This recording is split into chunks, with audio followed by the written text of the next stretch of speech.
buotan. May kumaon siyang maluluyon o matarong.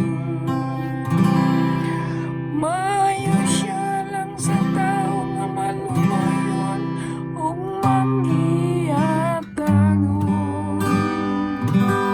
Sa tao nga nagdumala sayang patigayon uban sa katarong. Ang matarong kahayag nila sa kangitngit alang sa buotan. Dili gayon siya mabalik.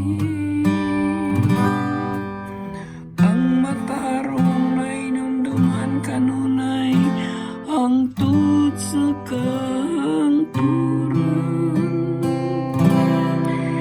Dili siya manlok sa daotang mga tao. Maligo ng iyang kasing-kasing kay nagasalig siya sa